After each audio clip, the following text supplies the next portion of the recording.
dakwaan akan dibacakan jaksa, sempat terjadi perdebatan antara tim kuasa hukum Dr. Tifa dengan jaksa penuntut umum. Tim hukum Dr. Tifa mengajukan keberatan kepada majelis hakim karena belum menerima surat dakwaan dari jaksa penuntut umum. Sebelum dibacakan surat dakwaan, ada keberatan yang sangat mendasar yang ingin kami sampaikan terhadap pembacaan ini. Yang pertama adalah kami sampai detik ini belum memperoleh salinan surat dakwaan beserta berkasnya. Padahal itu belum sama sekali. Surat dakwaan aja kami belum terima. Secara resmi ya. Penuntut umum sudah ada surat dakwaan. Mohon izin majelis, mohon izin sebagaimana pasal 75 ayat 6 Undang-Undang Nomor 20 Tahun 2025 tentang KUHP, untuk penuntut umum kami telah melaksanakan kewajiban kami untuk memberikan salinan surat pelimpahan perkara beserta surat dakwaan. Majelis mohon izin. Dan kemudian terkait dengan salinan berita acara pemeriksaan sebagaimana pasal 153 KUHP baru sudah kami serahkan kepada advokat terdakwa. Majelis mohon izin. Sudah diserahkan. Sudah diserahkan terkait dengan salinan berita acara pemeriksaan. Majelis. Sudah ya. Itu sudah Pak diserahkan. Yang mulia, kemarin kami kirimkan salah satu anggota kami, tapi tidak diberikan keseluruhan, hanya sebagian. Jadi kami tidak dapat terima karena menunggu koordinasi.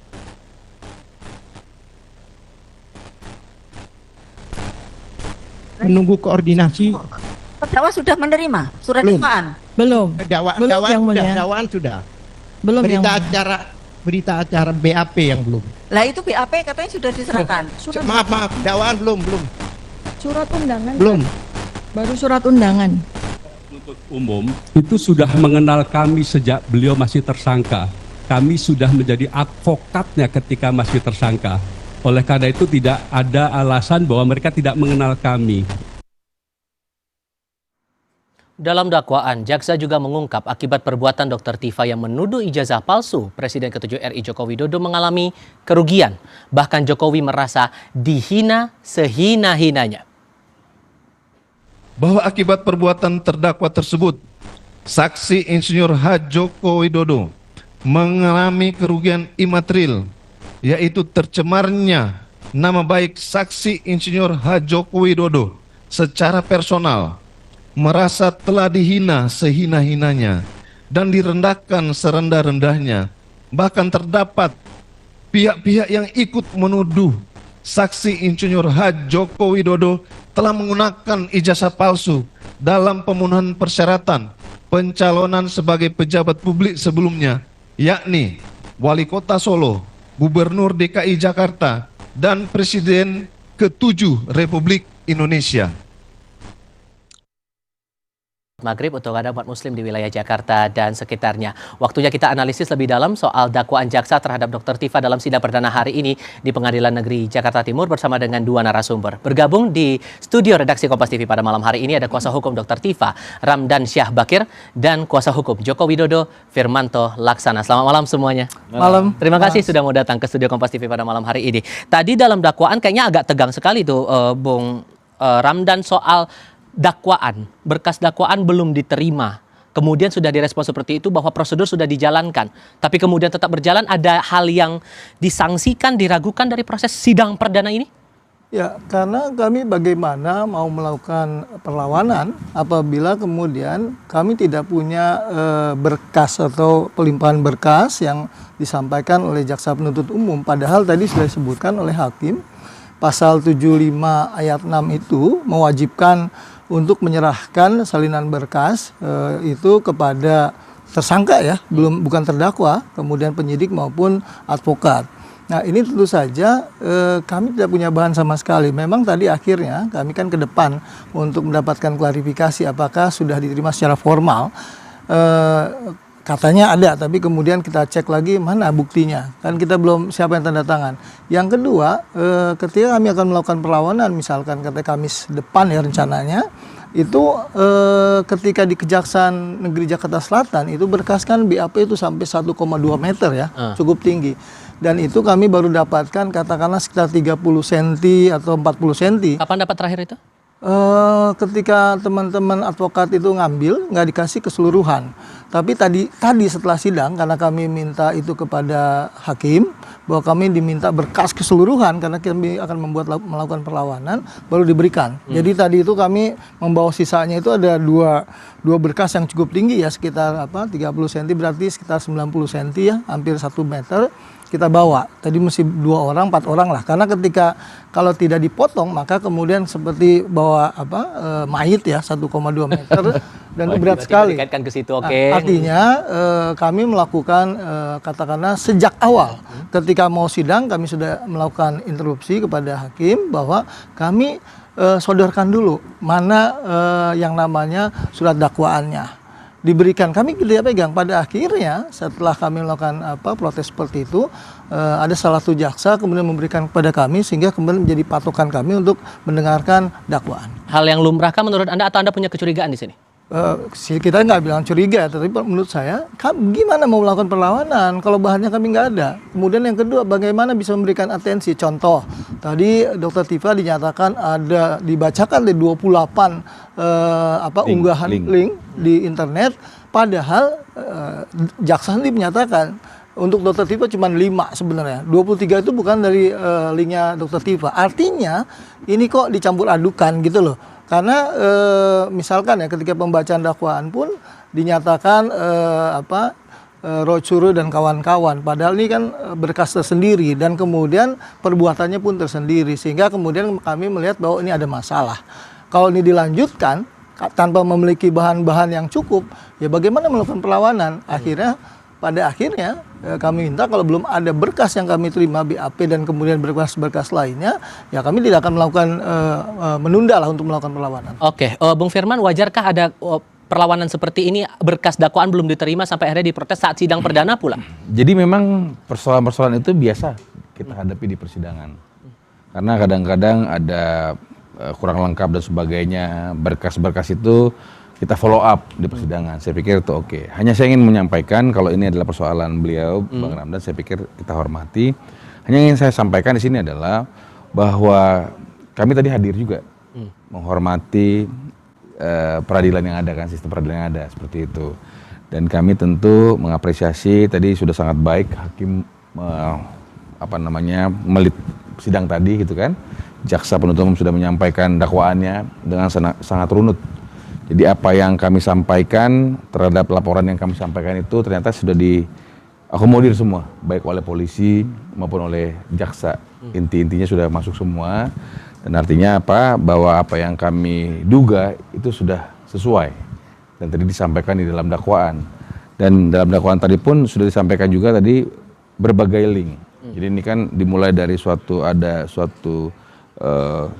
grup gitu ya, melakukan suatu tindakan dugaan fitnah pencemaran nama baik dengan menggunakan media dan sebagainya gitu ya, ada manipulasi data dan sebagainya, dan kemudian tentu merugikan Pak Jokowi yang memiliki jasa asli yang sebenarnya tadi sudah disampaikan juga, sudah diverifikasi oleh UGM, disampaikan, diberitahu, kami juga sudah memberitahu secara terbuka melalui konferensi pers, diketahui publik gitu ya, dan kita juga sampaikan kalau ada yang mau bertanya dan sebagainya datang ke kami, tapi tetap masih disampaikan bahwa dilakukan dugaan-dugaan fitnah dan pencemaran baik dengan ITE tadi.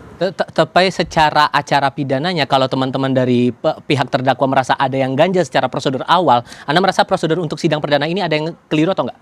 Tidak ada yang keliru di dalam persidangan ini, dan tadi hakim juga sudah memimpin dengan sangat baik, memberikan kebijaksanaan yang baik. Kemudian juga mengarahkan pihak jaksa untuk memberikan seluruh dokumen sesuai dengan hukum acara yang ada.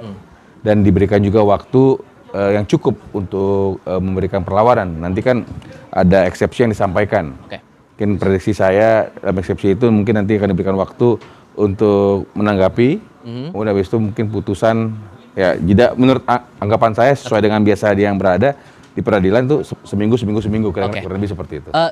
Soal hal yang menarik juga begini, karena dalam dakwaan pasti ada jerat pasalnya, dan di sini dikenakan Dr. Tifa ini 4 lapis pasal beragam dari KUHP sampai Undang-Undang ITE. Dari 4 lapis pasal itu, Bu Ramdan, bagian mana yang rasanya kok tidak tepat dikenakan pada klien Anda? Pertama,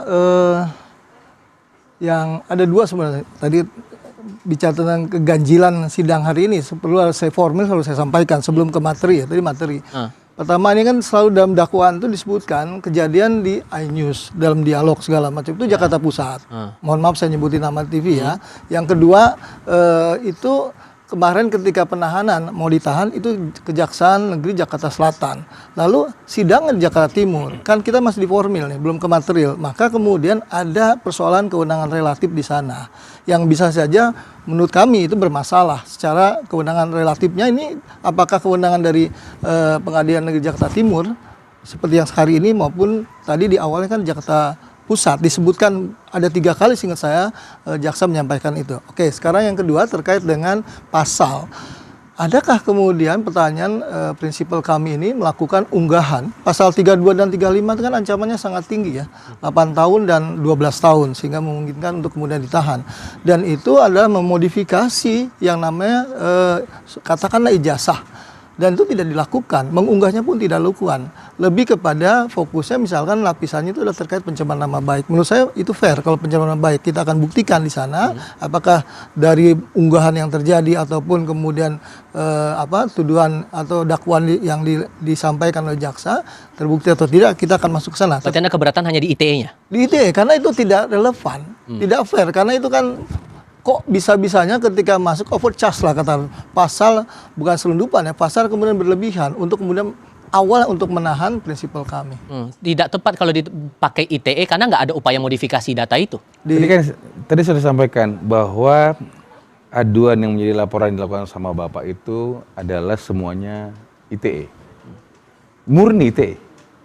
Jadi semua link, kemudian ada rekayasa-rekayasa ITE juga, ada potongan-potongan editing, ada komparasi-komparasi, ada analisa-analisa yang juga ITE. Jadi karena dasarnya ITE, maka tentu kita akan memasukkan ITE juga.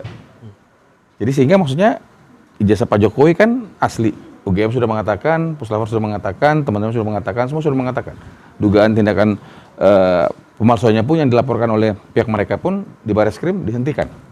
Jadi artinya semua itu yang kita lihat adalah Pak Jokowi melihat ada suatu media link berita, dia lihat awalnya 3, kok ada beberapa orang melakukan berbagai tindakan yang berdampak kepada pencemaran baik dan fitnah tadi. Kemudian akhirnya disampaikan ke kami memberikan konferensi pers supaya menghimbau sebagaimana UGM sudah menyampaikan bahwa ijazah Bapak asli. Sederhananya modifikasi itu menurut Anda dalam bentuk bagaimana dulu? Betul, karena yang dari awal, bukti awal dan yang kita berikan kepada mereka sampai terakhir pun itu ITE semua. Oke. Oleh karena itu kita masukin unsur ITE. Jadi tidak pernah ada di tengah jalan tiba-tiba masuk ITE, enggak pernah.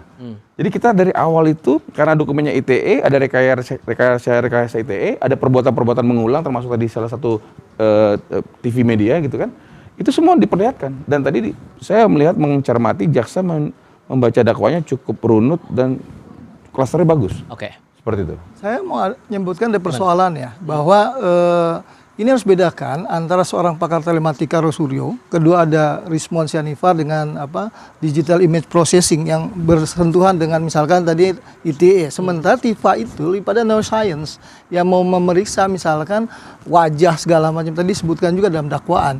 Tidak kemudian letterlock terkait dengan ITE. Kemudian statement-statementnya pun lebih pada persoalan neuroscience. Wajah seorang itu sama nggak sih? Kemudian kira-kira ukuran bentuk gigi, mata, dan seterusnya. Jadi dia melihat pada konstruksi terkait dengan neuroscience-nya. Apakah itu menyangkut pada ITE? Itu makanya kemudian dalam dakwaan tadi kami melihat ini dakwaan kan di-split. Baik. Kok masih disebut Roy Suryo dan kawan-kawan? Padahal kan Tifa sendiri yang kemudian sudah di-split, seharusnya dakwaan itu adalah harus Tifa dan hanya 5 berkas link misalkan yang diduga. Nah, saya kasih kesempatan Anda untuk menjawab nanti usai jeda, termasuk yang paling menarik dicermati saat ini sudah prosesnya berjalan sidang ini, apakah kemungkinan dari saksi korban yang mengadukan kasus ini, Joko Widodo, dipastikan hadir dalam proses sidang seandainya dipanggil? Kita jeda sebentar.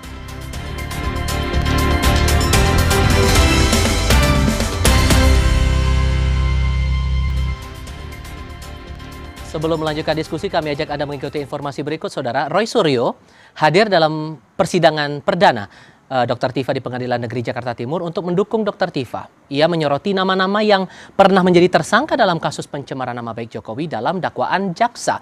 Roy menyebut ada sejumlah nama yang pernah menjadi tersangka kasus pencemaran nama baik Jokowi dalam dakwaan jaksa seperti Egy Sujana dan Rismon Sianipar. Menurutnya seharusnya tidak ada penghentian penyidikan maupun restoratif justice sehingga nama-nama itu dapat diproses hingga persidangan. Ia juga menilai isi dakwaan terhadap Dr. Tifa justru dapat menjadi bahan pembelaan dalam perkara yang dihadapinya. Tersangka lain sebelumnya yang ternyata harusnya masih ikut juga terlibat di dalamnya.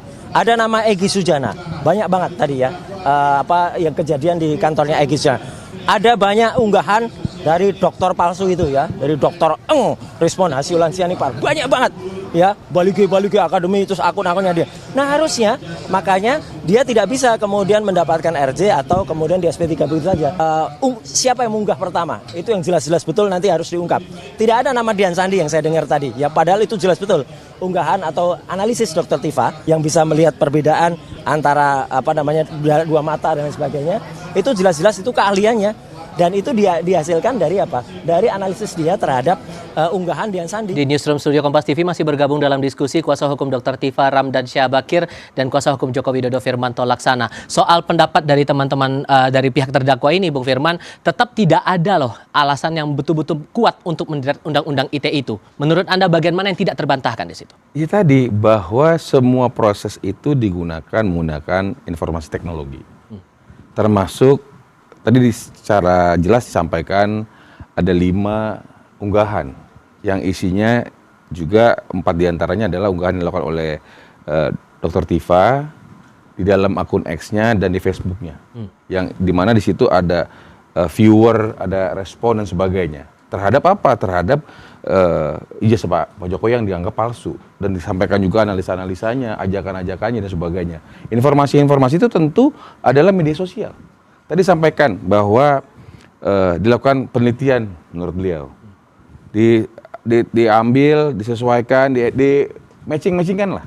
Artinya ada analisa tertentu dengan menggunakan informasi teknologi sehingga keluar Dul Matno. Kan ini kan suatu hal yang menurut hemat kami adalah fakta bahwa memang itu adalah proses manipulasi teknologi. Bagaimana bisa ijazah Pak Jokowi yang sudah dinyatakan oleh UGM adalah asli dan sah, kemudian ditunjukkan, termasuk ditunjukkan kepada para pihak tersangka dan para kuasa hukumnya, tetap dibilang tidak benar atau palsu seperti itu. Sehingga dengan demikian menurut hemat kami, yang kami sampaikan ini sudah sesuai, bagaimana juga polisi sudah melakukan penyidikan dan sudah diterima juga oleh pihak kejaksaan, sehingga apa? Pertanggungjawaban terhadap terdakwa ini, walaupun tadi disampaikan, ini harusnya lebih banyak terdakwanya, tapi kan ini kan aduan. Baik. Udah ada. Yang saya ingin jelaskan ketika ini aduan yang sudah ada yang dimaafkan dan sebagainya, sudah ada RJ dan sebagainya, artinya ya nanti kita akan lihat apa adanya aja. Oke. Kenapa saya bilang lihat apa adanya? Karena memang ini suatu proses, tadi disampaikan ada sekitar 28 lebih link. Dan itu semua ITE. Oke. Nah tinggal nanti bagian mana dan sebagainya. Pak Jokowi tidak ada niatan sama sekali melaporkan mereka. Pak Jokowi hanya ingin mendapatkan kehormatannya kembali. Pak Jokowi merasa bahwa kok saya memiliki, saya yang kuliah, kira-kira gitulah. Saya memiliki ijazah dan sah, kok dituding-tuding. Oleh karena itu dia berharap bisa menyampaikan secara publik nanti. Tadi sampaikan juga kan bagaimana nanti ke depan. Tadi saya sekaligus saya jawab. Pak Jokowi kemarin kita ketemu. Kita ketemu menyampaikan kemana dan sebagainya, bahwa sudah ada sidang tanggal 2 dan kemudian nanti mungkin setelah rapid Pak Roy akan dapat lagi daftar sidang dan sebagainya. Tapi nomor sidang sudah, nomor perkara sudah ada seperti itu. Nah Pak Jokowi menyampaikan dia menunggu forum yang terhormat ini untuk menyampaikan. Karena dari awal disampaikan kalau memang ini forum adalah forum hukum, beliau akan sampaikan. Oke, ditahan dulu di situ. Kita akan coba elaborasi lagi nanti. Cuman dari apa yang dilihat secara material dan formilnya, Bung Ramdan, nanti akan ditegaskan itu dalam eksepsi bahwa ada hal yang keliru di situ dan berharap dilepas dari dakwaan-dakwaan yang ada selama ini? Oh iya pasti, karena saya lihat kan obscure libel ya, ada nggak jelas gitu loh. Oh, ada Rosuryo dan kawan-kawan, siapa dan kawan-kawan. Karena tadi saya mengulangi kembali tadi untuk menegaskan bahwa ketika misalkan ijazah tadi ada diunggah, itu bukan kerjaan klien kami, bahwa ada statement-statement yang kemudian menegaskan, mengkonfirmasi, oh ini bukan, bahwa ini matanya seperti ini. Itu kan terkait dengan keahlian. Di ruang publik tuh boleh menyampaikan itu, terkait dengan keahliannya dia. Tetapi kalau kemudian dia nggak punya kompetensi, menyatakan sesuatu yang bukan kompetensinya, ya pasti salah, pasti kemudian fitnah, pasti potensinya itu adalah pencemaran nama baik. Ini punya kompetensi di sana, neuroscience. Sementara yang lainnya tadi ada telematika, digital processing misalkan.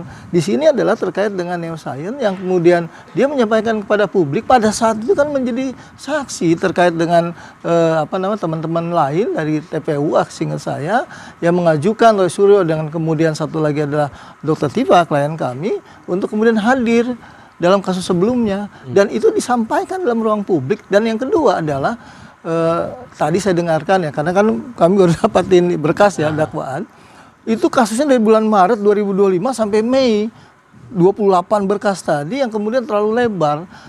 Kemudian persoalannya itu sebenarnya mau yang mana gitu loh. Tuduhannya, dakwanya itu yang mana yang dipastikan itu akan masuk dalam nota keberatan Anda nanti ya? Pembelaan kami akan kami lakukan. Karena saya banyak, setelah kami tadi berunding sejenak dengan teman-teman advokat, ini ada kesiapan kami rapat untuk kemudian, karena dapat udah dokumen 1,2 meter udah kami dapat. Oke, nah yang jadi pertanyaan menarik adalah begini, sebagai saksi korban, Pak Jokowi sebetulnya sejak lama juga sudah disebutkan akan berencana datang. Disebutkan akan membawa ijazah SD sampai S1-nya, walaupun SMA dan S1 jadi bukti dalam kasus ini. Selain membawa ijazah, apalagi mau ditunjukkan Pak Jokowi dalam sidang seandainya dipanggil, Bung Firman? Jadi yang udah pasti, karena ini adalah forum terhormat, kemudian yang persoalkan adalah mengenai ijazah, dan ada akses juga di ijazah SMA, sekaligus beliau akan membawa ijazah SD, SMP. Jadi ijazah SMA dan ijazah S1 sudah ada di pihak kejaksaan. Kemudian nanti beliau akan membawa ijazah SD dan SMP-nya. Dan akan jika diperkenankan dengan mekanisme di peradilan akan disampaikan juga apa hal-hal yang diadukan sama beliau, apa yang dirugikan sama beliau, yang dirasa dirugikan kepada beliau seperti itu. Dan itu tentu adalah forum terhormat dan beliau menyampaikan menunggu ini karena ini adalah forum, satu-satunya forum yang baik, yang valid, yang bisa diberikan sesuai dengan hukum. Sehingga diharapkan tentu ada pemulihan atas kerugian-kerugian pencemaran nama baik ini. Dan Pak Jokowi mengatakan, saya sebenarnya tidak ada masalah loh dengan mereka. Saya sebenarnya hanya murni mengatakan bahwa saya ingin menyampaikan bahwa saya pemilik ijazah yang sah. Sesuai dengan UGM bilang, sesuai dengan otoritas pemerintah yang mengatakan, Puslapor bilang seperti itu. Sesuai dengan semua teman-teman saya akan saya perlihatkan. Berharap ada maaf nggak yang diucapkan dari Dr. Tifa atau Roy kepada Pak Jokowi? Kecil kemungkinan, karena tadi pada waktu di awal aja udah langsung kenceng bahwa kami restoratif justice itu segala macam gitu. Tapi buat saya juga kemarin ada di beberapa acara TV gitu ya. Dan tadi pun saya dengar juga Bu Dr. Tifa mengatakan bahwa dia tidak pernah mengatakan ijazah Pak Jokowi yang asli itu palsu. Dia yang disampaikan adalah yang beredar di internet. Kira-kira gitulah. Sehingga maksud saya gini, ini kan fakta. Saya jadi melihatnya adalah, ya ini harus didengarkan oleh publik. Ya kan? Artinya apa? Oh ya kalau gitu nanti kan didengar. Bagaimana? Mungkin dipertanyakan gitu kan sama hakim. Bagaimana menurut Anda? Sudah disampaikan tuh sama hakim, sama UGM. Sampaikan juga sama Puslapor bahwa itu identik dan sah, seperti itu kan. Bagaimana pendapat Anda? Kalau masih juga kan, memang dia punya hak untuk diam. Punya hak juga untuk membantah dan sebagainya. Tapi ini yang menjadi menarik kan. Yang penting Bapak menyampaikan, karena itu kan permintaan mereka semua. Nah nanti kalau apakah ini menjadi target yang mereka inginkan, ya selesai. Tapi kalau memang ternyata ini target antara, ada lagi. Nah oleh karena itu ya kita lihat aja nanti. Kami lebih kepada bagaimana membuktikan bahwa Bapak adalah alumni UGM yang telah menempuh tridharma perguruan tinggi yang memiliki ijazah yang asli dan sah. Ekspektasi klien Anda, Bung, saat Pak Jokowi seandainya datang ke sana membawa ijazahnya, berharap langsung menyentuh atau apa ekspektasinya dengan ditunjukkan ijazah itu di sidang? Ada 3 sebenarnya ekspektasi saya. Pertama, ketika itu ditampilkan, maka kemudian persidangan itu boleh live maupun streaming terkait pembuktian. Sekarang kan masih saya dengar beberapa kali ya pernyataan dari sejauh ini bilangnya kan untuk pembuktian tidak boleh disiarkan. Tidak boleh disiarkan. Artinya itu kita perlulah karena tidak ada kejadian seperti itu. Karena kita akan lihat apakah benar-benar di satu Pak Jokowi hadir kan secara fisik. Dan kita apresiasi kalau bisa hadir karena kan yang dari awal yang kita inginkan adalah kehadiran selembar ijazah kan gitu. Dan sebenarnya udah setahun 2 tahun yang lalu udah bisa diselesaikan dengan tunjukkan saja. Itu jadi yang kedua kita apresiasi kalau nanti bisa hadir, tapi dengan catatan juga di pengadilan itu live streamingnya diperkenankan. Yang terakhir menurut saya poin yang ketiga, saya kebetulan di Kejaksaan Negeri itu saya Refli Harun, si Pak Al-Katiri dan Gopur Sangaji. Kalau yang disita itu adalah di mana-mana dokumen saya, ijazah saya itu ijazah asli kan. Motornya basis motor asli, bukan motor yang palsu kan gitu. Kemarin saya lihat, kebetulan ini nanti tolong Pak Bang Firman itu harus dihadirkan juga. Yang saya lihat ijazah dari teman-temannya Pak Jokowi itu adalah asli. Ijazah SMA dan seterusnya itu asli, bukan kopi. Oke. Lalu pertanyaan saya, ketika dibuka punya Pak Jokowi, asli atau kemudian fotokopi? Kira-kira Tifal bisa state nggak asli atau fotokopi? Jangan tanya lagi saya, karena kan saya nanya ke Anda nih. Tapi ekspektasinya mau menyentuh atau lihat langsung atau gimana berarti? Enggak, saya saat itu lihat fotokopian, bukannya barang aslinya. Sehingga saya berharap nanti ekspektasinya pada hari H pembuktian ijazah Pak Jokowi itu ada. Bukan ijazah yang dari Ujian Sandi atau yang lainnya, tetapi yang punya Pak Jokowi, di bawah Pak Jokowi, dan kemudian kita bisa buktikan bahwa itu asli, benar, dan kemudian ya berpotensi klien kami kan kemudian salah, bisa saja. Tetapi kalau berarti ada kemungkinan buat dia minta maaf dong kalau kemudian ada kesalahan pemahaman di situ. Justru makanya kita buktikan dulu. Selama ini kan klien kami menyatakan prinsipal 99%. Menarik. Karena yang kita lihat kemarin, kebetulan saya hadir di dalam ruangan kejaksaan dari teman-teman puluhan advokat yang hadir, saya berempat. Ketika dibuka 1, 2, 3 itu asli ijazah teman-teman beliau. Tapi ketika dibuka, loh ternyata punya Pak Jokowi SD, saya lihat mukanya agak segar ya. Kemudian artinya fotokopian itu yang hitam putih, yang SMP juga fotokopian. Oke. Yang terakhir sampai ijazah yang saya lihat legalisir. Jadi itu sesederhana, beberapa kali Bapak sudah membawa itu, sudah menunjukkan. Dan ya boleh saja memiliki pandangan, tapi yang menarik adalah ya bisa saja klien kami salah kalau memang dibawa semua yang asli. Saya pikir itu yang menarik. Tinggal kita tunggu momennya. Maka tadi saya bilang, Pak Jokowi menunggu momen ini. Ini momen yang sangat terhormat, di lembaga terhormat, yang valid. Sehingga ketika bisa dia tunjukkan sesuai dengan prosedur pengadilan, itu akan menjadi baik. Tinggal kita tunggu kan tadi. Apakah masih terus ngeles seperti waktu kemarin digelar khusus ditunjukin? Bukan, sebenarnya nggak dibatasin saat itu. Saya harus klarifikasi. Cukup nggak? Cukup nggak? Ya, disaksikan juga oleh pihak luar gitu loh, eksternal, pengawas gitu kan. Cukup. Ya cukup sudah. Artinya saya mau katakan, ya kalau mau diulang lagi nanti di persidangan silakan. Dan itu akan, ya kalau memang nanti dibolehkan secara terbuka lebih bagus. Ya kan? Sehingga apa? Tapi Anda berharap juga terbuka dari awal sampai akhir? Saya hanya mau mendengar gini, karena beberapa media kemarin mengatakan, saya nggak pernah mengatakan ijazah asli Pak Jokowi itu palsu, asli. Tapi yang berada di media itu, tapi kan itu ucapan dia. Tapi apa yang tadi disampaikan dakwaan kan beda. Dia mengatakan sudah mengetahui itu asli, sebagaimana disampaikan oleh pihak UGM, sebagaimana tadi disampaikan sebagai ahli di dalam laporan ijazah palsu Jokowi di Baris Krim Polri, kan sudah tahu semua. Dan juga kami sudah sampaikan kan seperti itu. Dan di dalam forum tadi ada suatu talk show tadi pun sudah disampaikan. Artinya ini tidak ada lagi yang disampaikan. Saya tidak pernah mengatakan itu yang aslinya palsu, tidak. Artinya senyatanya memang beliau mengatakan itu palsu. Dan dia menggunakan tadi forum ITE dan sebagainya, dan itu tidak bisa kita tidak bisa kita bantah. Kenapa? Dari awal dokumen-dokumen atau bukti-buktinya ITE. Yang jelas ini baru pembuktiannya nanti setelah rangkaian di awal, eksepsi, putusan selah keluar, kalau putusan selah bilang eksepsi tidak diterima, baru kemudian pembuktian. Bung Firman, Bung Ramdan, terima kasih banyak sudah mau berdiskusi bersama saya. Sudah hadir di Studio Kompas TV. Selamat malam untuk Anda berdua. Kami akan hadir kembali lagi usai jeda, saudara.